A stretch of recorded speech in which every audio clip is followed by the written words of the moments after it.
Hello दोस्तों, स्वागत है आपका एक नई कहानी में। तो चलिए शुरू करते हैं। आज की कहानी हमारी शुरू होती है घर से।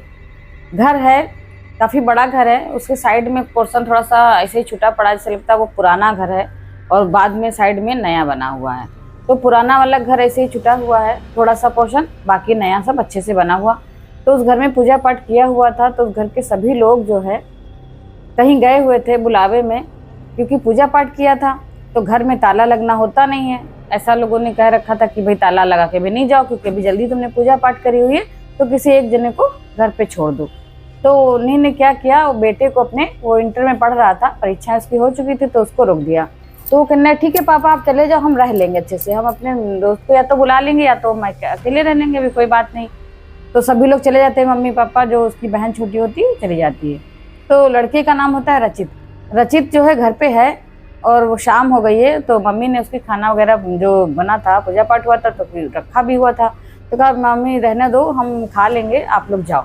तो दोपहर को चले जाते हैं, शाम में खाने का उसका बंदोबस्त करके चले जाते हैं। जब शाम होती है तो रचित जो होता है बहुत खुश कि चलो अकेले फैल के टीवी देखेंगे। रोज़ बहन रिमोट छीनती, ये करती वो करती, तो आज टीवी देखेंगे 10-11 बजे तक, या फिर मोबाइल पे कोई वेब सीरीज़ देखेंगे, पड़े पड़े देखते रहेंगे बेड पे, कोई नहीं, कोई टेंशन नहीं। वो बिना टेंशन के आराम से बेड पे अपने लेट जाता है, मोबाइल चलाना शुरू करता है। वैसे ही उसको जो है थोड़ी सी वो लगती है कि चलो अच्छा किसी से पहले बात करते हैं, कि अगर वो फ्री हो अपना दोस्त को जो है बात करें, अगर फ्री होता है तो बुला लेते हैं, नहीं तो कोई बात नहीं। तो अपने दोस्त को फ़ोन लगाता है, उसका जो क्लासमेट होता है उसको फ़ोन लगाता है, अरिजीत, अबे अरिजीत तू फ्री हो तो घर आ जा। तो कहता कि फ्री तो नहीं हूँ, और मुझे भी यहाँ पे किसी से भी, मेरी बाइक जो है पास के अंकल जी हैं वो लेके गए हैं, तो मैं आ भी नहीं पाऊँ, क्योंकि उसका घर थोड़ा दूरी पे था। तो वो तो नहीं आता है, लेकिन बातचीत ऐसे करता रहता है। तो कहता चलो अच्छा बात ही कर लेते हैं। बात करते करते थोड़ी देर होती है तो उसका गला जैसे ऐसे करके होने लगता है बार बार।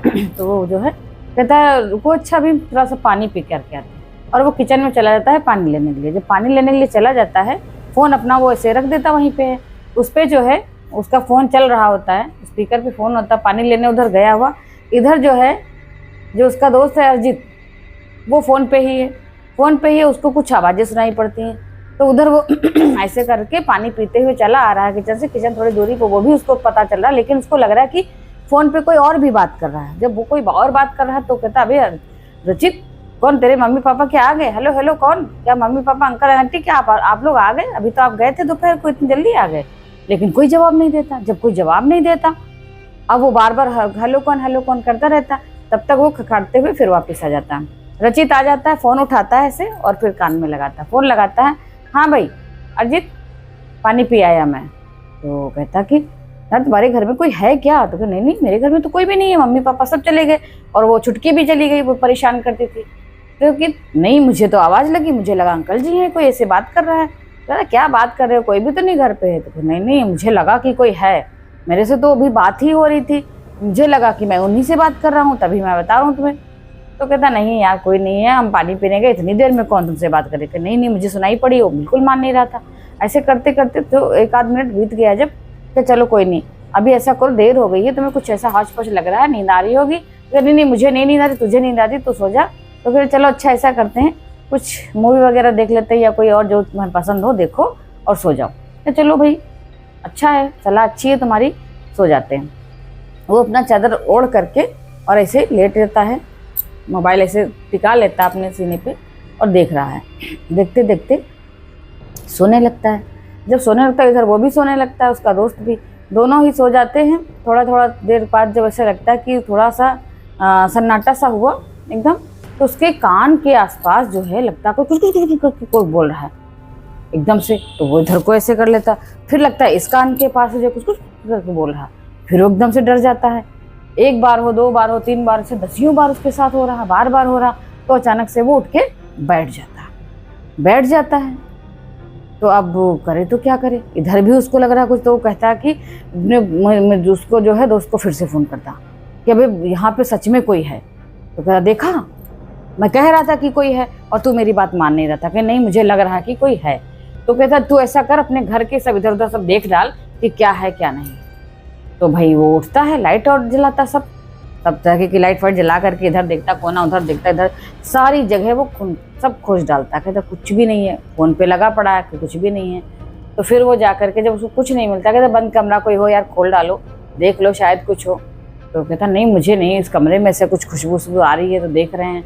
तो उसको भी खोल डालता है, ताला वाला लगा रहता है साइड में जो पुराना सा बना था, और सब जगह खोल करके वो छोड़ देता है, इसे छोड़ देता है और जा करके फिर बेड पे लेट जाता है। फिर उसको बहुत तेजी से ऐसा लगता है कि कोई फुसफुसाता हुआ है लेटा हुआ अचानक से, और एकदम बहुत तेजी से डर जाता है। फिर उठ के बैठ जाता, फिर उसको फ़ोन लगाता कि यार मैंने बहुत भयंकर शक्ल देखी है उसकी, तू ऐसा कर, तू कैसे भी करके मेरे घर आ जा। वही 3 बजे का टाइम होता है, लेकिन वो बहुत परेशान होता है, इतना परेशान होता है, एग्जैक्ट तो 3 नहीं बजा, लेकिन वो थर-थर काँप रहा कि भाई मेरे को यहाँ बहुत डर लग रहा है, ऐसा लग रहा है कि कोई मेरे पे हावी होता जा रहा है। कहता ऐसा कुछ नहीं है, तू सो जा आराम से। कि नहीं, मेरे को आसपास ऐसा लग रहा है कि बहुत ज़्यादा भयंकर एक है, और वो मेरे कान के इधर आके बोलता है, कभी इधर आके बोलता है, मेरे को बहुत बहुत डर लग रहा है। तो कहता है ठीक है डरो नहीं, अभी तो हम नहीं आ पाए, मैंने बताया ना था कि मेरी बाइक जो है अंकल जी लेकर के गए, होती अगर तो मैं ज़रूर आ जाता। उसको दिलासा उलासा देता। कहता चलो कोई नहीं, तुम्हारे घर में देखो कोई पूजा घर में कुछ है रखा, उनकी बजरंग बली की अगर मूर्ति या फोटो कोई हो उसको ले आओ, और हनुमान चालीसा हो उसको ले लो, उसको पढ़ो, और पढ़ते पढ़ते तुम लेटे रहो, सो जाओगे आराम से, कुछ नहीं होगा। अगर कोई एंटिटी कोई नेगेटिविटी कुछ भी होगा तो वो तुमसे दूर भाग जाएगी डर के। तो कहता हाँ पूजा घर में शायद है। तो कहता तुझे हनुमान चालीसा आता है? कि हाँ आता है, क्यों नहीं आता है। वो जाता है, एक छोटी सी किताब इतनी बड़ी सी वो ले आता है, अपने तकिए के पास में रख लेता है, और हनुमान चालीसा लगातार पढ़ना शुरू करता। और छोटी सी जो मूर्ति होती है उसको भी ला करके अपने पास बाजू में रख लेता है, फिर से उड़ के लेट जाता। लेकिन ये क्या, एंटिटी तो थोड़ी सी दूर हो गई, लेकिन सपने की दुनिया का क्या। अब कोई भी नेगेटिविटी जो होती है वो सपनों से ही तो एंटर करती है, डराने के उससे। अब उसको आने हो जाते हैं शुरू। तो जब सो जाता है तो सपने आना शुरू हो जाते हैं।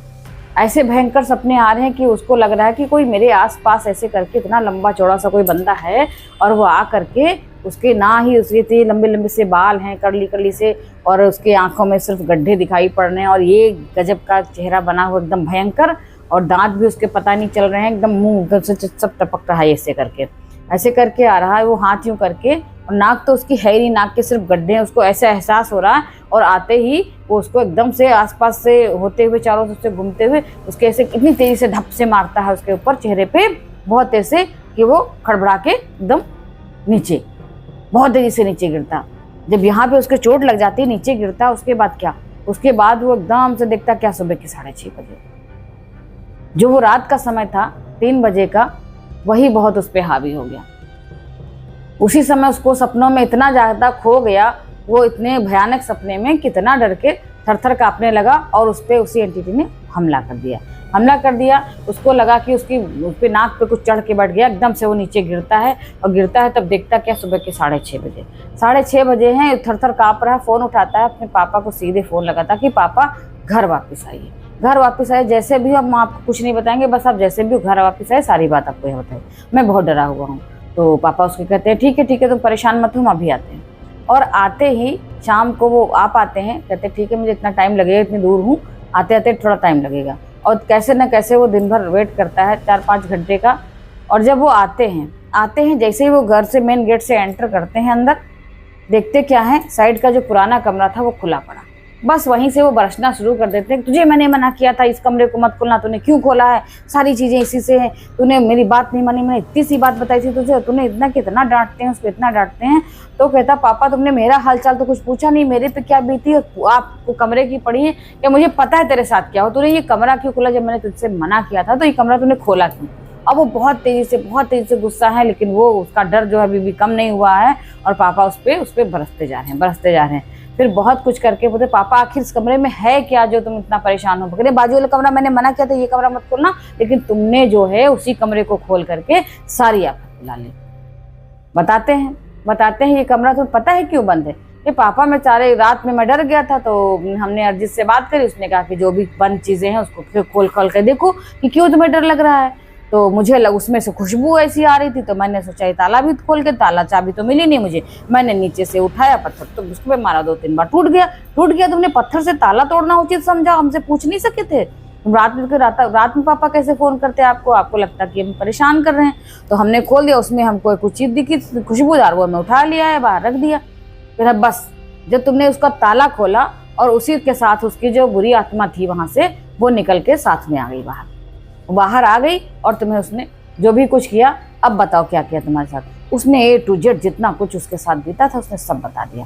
फिर पापा लेकिन ये तो बताइए कि क्या इस कमरे में कौन सी आत्मा, कैसे और क्यों मैं इतना परेशान हुआ। तो वो बताने लगे, बेटा ये कमरा इसलिए मैंने बंद करा था ताकि जो है यहाँ से जो बुरी आत्मा इसमें रहती वो निकल ना सके। ये तुम्हें नहीं दिख रहा, ये लाल कपड़े में ताला बंद करके पैक करके इसमें जड़ा हुआ है ताकि कभी ना खुले।